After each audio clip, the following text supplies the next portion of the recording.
Hello. This episode contains violence against children, gun violence, and adult thematic elements that, based on your personal beliefs and parenting style, may not be suitable for children under the age of 12. Trigger warning is in effect. And as always, as you ready your ears to participate in the story, I thank you for being here. Remember to stay tuned after for a dive inside the story with me. Without further delay, this is Short Stories with Stefan, Episode 2, The Yellow Bug.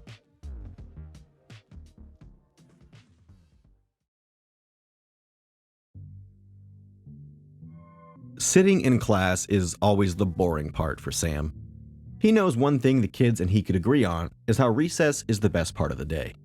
The playground holds unimaginable opportunities. They can play basketball, sharks and minnows, ninja, and more.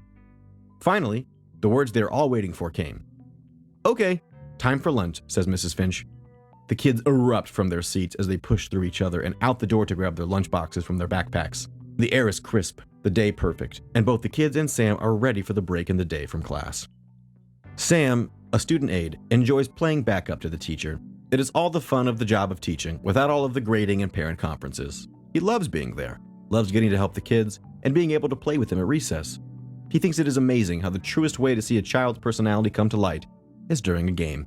The sweet girls and boys show their more ruthless intuitions, and the rambunctious kids tend to have moments of sincere sensitivity. They are a melting pot of personalities, little miniature persons reflecting their parents. At lunch today, the topic of choice at the boys' table is Minecraft and The Greatest Showman. At the girls' table, the topics move from planning upcoming playdates to discussing which dances or games they want to do during recess. Of course, the big question of each lunch was a continuous mystery. Which game will Sam play with the kids? They berate him with points of reason as to why their game of choice is the best option. "We played ball tag yesterday," says Sean. "But you promised you'd watch our dance routine. You promised," says Sienna. "But can you not be at first this time? You always get me out," says Gavin. Sam welcomes their questions, making sure to answer each one as they are fired off. "Yes, we did play ball tag yesterday. Perhaps we can play a different game today then. And ladies, I can play a game and watch your dance routine." Sam is exceptional at making sure each kid feels seen and heard. On the other side of town, Gary is getting ready for his day. A middle-aged man who never had a Sam growing up, never had anyone growing up, and those he did have treated the garbage better than him. Gary is sad, and his sadness is driving him to question his purpose in life. He is wallowing in how disappointed he is with his life. His father's voice echoes in his head. "You're just like your mother, good for nothing but eating my food and breathing my air." His father was a cruel man, a lonely man, and cruelty often breeds cruelty. Gary has never been cruel, though. He is often kind to total strangers. He'll offer his jacket to a man on the street during a cold winter's day. Today, however, he awoke questioning why he was even alive. He thinks his life means absolutely nothing, and that no one will ever remember him, that he will amount to nothing. Today, he is afraid that his father was right. He decides to do something that will ensure he will never be forgotten, not ever again. He decides to wring history's neck until it turns blue with his own hands.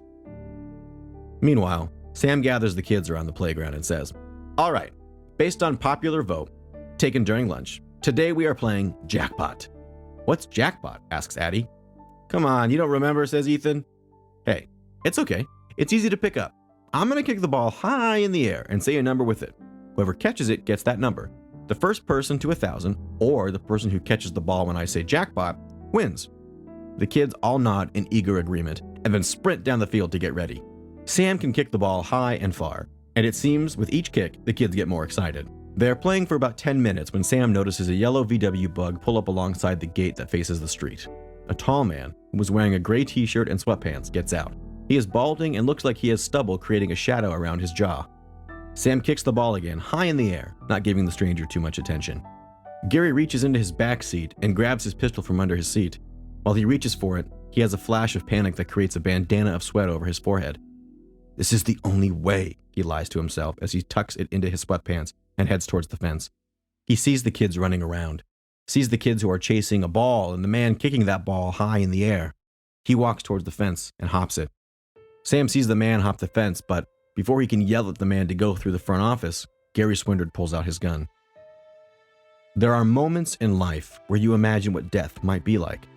Maybe it's when you almost get into a bad car accident, or when you have a dangerous fall. It could be when you almost drown surfing.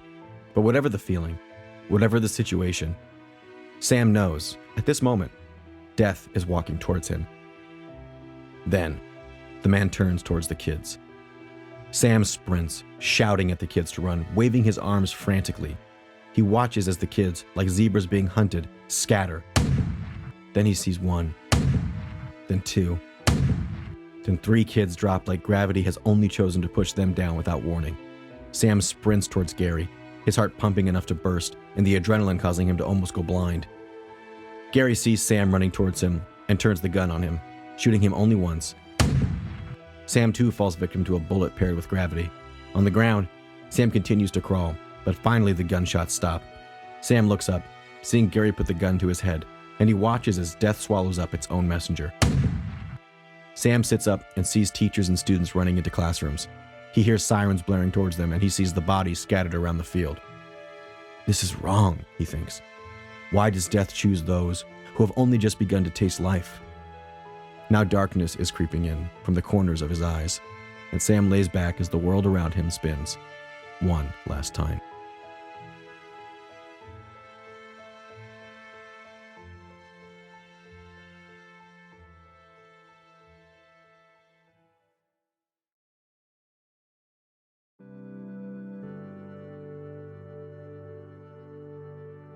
Hello, everybody. Welcome to After the Story. This is a heavy one, as is apparent, obviously, to you now that you've just listened to it. It's heavy for a number of reasons, not the least of which is the violence towards the children. It's heavy because it feels very real. It is very real for those of us who live in the United States, and it seems to be a problem that we don't all agree on a solution for, which is troublesome because if we can't agree, we can't solve it, and if we can't solve it, well, it's just going to keep growing and growing and happening more and more. Now, I don't approach this story as a anti-gun activist at all. I approach this story as a problem solver, or trying to be, because the reality that we have right now is that the fear really outweighs some of the solutions, or it seems search for solutions. This story was very easy to write because when I worked at a school that had a similar setup to this story, it was very anxious. You become very anxious when cars would stop by the gate that was clearly not the front entrance. There was just a little part of your brain, a little part of my brain that would skip a beat and be like, okay, let me track that person, that individual, that car. Let me be mindful of where they are at until I know where they're going and when they leave. And just the realization that that is a thought process in my brain as an adult. Imagine what it feels like to be first, second, third, fourth, fifth grade and having that be a thought. A lot of these kids have social media, in my opinion, way younger than they should, but the fact remains they have it and they have access to all of these horrific experiences that are happening around them. I think everybody was hoping that after something as horrendous as Sandy Hook, that there would be more of an effort to find middle ground. But unfortunately, it seems that there is even more division than when that took place, which blows my mind. I'm going to read some statistics, and you're welcome to check them yourself. These come from a website called sandyhookpromise.org. You're welcome to check that website out as well. And again, these are just meant to be shared as possible and facts that you can ruminate over however you'd like. So this is facts related to child gun violence and school shootings. So the first fact they have is that each day, 12 children die from gun violence in America. Another 32 are shot and injured. Guns are the leading cause of death among American children and teens. 1 out of 10 gun deaths are aged 19 or younger. In fact, firearm deaths occur at a rate more than 5 times higher than drownings. Since Columbine in 1999, more than 338,000 students in the U.S. have experienced gun violence at school. There were more school shootings in 2022, 46, than in any year since Columbine. This mirrored America's broader rise in gun violence as it emerged from the pandemic. However, U.S. Department of Homeland Security research shows that if we, quote, know the signs of gun violence, we can prevent it and reverse the trend. And in 2022, 34 students and adults died while more than 43,000 children were exposed to gunfire at school. And I'd also like to say that this website has a lot of good resources for people who are survivors of gun violence. They've got a lot of good stuff on their website to kind of help you navigate what that looks like in your life now, what your life could look like. And then there's more. There's facts about how to stop school shootings and other violence, which is crazy that we have to have these statistics, but here we are. An estimated 4.6 million American children live in a home where at least one gun is kept loaded and unlocked. These improperly stored weapons have contributed to school shootings, suicides, and the deaths of family members, including infants and toddlers. Nearly half of all parents with a weapon in the home wrongly believe their children don't know where a gun is stored, which is why safe storage of firearms prevents tragedies. And the next one is, in 4 out of 5 school shootings, at least one other person had knowledge of the attacker's plan, but failed to report it. And another fact is, in a comprehensive school shooting study, the Secret Service and Department of Education found that 93% of school shooters plan the attack in advance. When people see the signs and get help, we can end school shootings. Almost all mass school shooters share threatening or concerning messages or images. More than 75% raised concern from others prior to the attacks. Bystanders saw warning signs in most documented active shooter cases. Truly, you can prevent school shootings when you know the signs. Now, what we're talking about here is just general facts about gun violence in the United States. This next set of statistics is about how gun violence impacts America's most vulnerable. Children living in poverty, urban and rural, are more likely to die due to gun violence than their more affluent peers. About 1 in 5 gay and lesbian youth have been threatened or injured with a weapon on school property. Black youth are 4 times more likely to be killed with guns than their white peers. Children of color are far more likely to experience campus gun violence. It's more than twice as much for Hispanic students and over 3 times as much for black students. The majority of individuals with diagnosed mental illness do not engage in violence against others. That's an important one. I'm going to read that again. The majority of individuals with diagnosed mental illness do not engage in violence against others. Lastly, it must be remembered that 90% of teenagers killed in an act of dating violence were girls. Yeah, so all of those statistics are not very uplifting. They're all pretty heavy and hard to swallow and fathom and think about. So what do we do? What do we do as a society? What do we do as individuals? I don't know. I mean, on the surface, it seems like the simple solution is to rid us of the biggest problem, which would be guns. That seems to be where most people kind of stop the conversation and say either they agree or they disagree. Maybe a step further would be there is a possibility of maybe an early warning sign, or we could reward people for noticing the warning signs and alerting someone. Maybe make it anonymous. There could be fear involved in reporting the person or reporting the troubling behavior, and we want to make sure we protect those individuals who are reporting that troubling behavior. Gosh, I mean, that last statistic about dating violence is really tough to fathom because I think a lot of people don't understand dating violence, and they don't. It's kind of a multifaceted, interesting, and multi-layered conversation. But it seems on the surface that the simple answer is like, oh, don't date people like that who do that, and that's really dismissive and misses the point entirely. The point is the violence, the reaction, and a lot of these violent outbursts happen after the girl has left the relationship. That's when things often get escalated because the perpetrator, the predator, or the person says, thinks they have nothing left to lose at this point. So they go for it. Now, as far as gun violence in schools, the direction we're going, it seems, is to make schools more like prisons. That seems to be how the United States wants to cope with this epidemic and this problem, to lock down and make it, make school a basically impenetrable fortress. That is one way to look at it. That is a possibility. But the problem with that particular solution is that it still is going to be an unequal balance of people who are in lower income communities not being able to fortify their schools in the same way that affluent communities are. For example, an affluent community might get to have 3 security guards, 4 checkpoints, and 2 sets of fences around the school, whereas a poor school district might only get 1 guard and not get the external fence, right? There's that to consider as well. At the base level, there is a lack of accountability from people who don't see guns as a problem.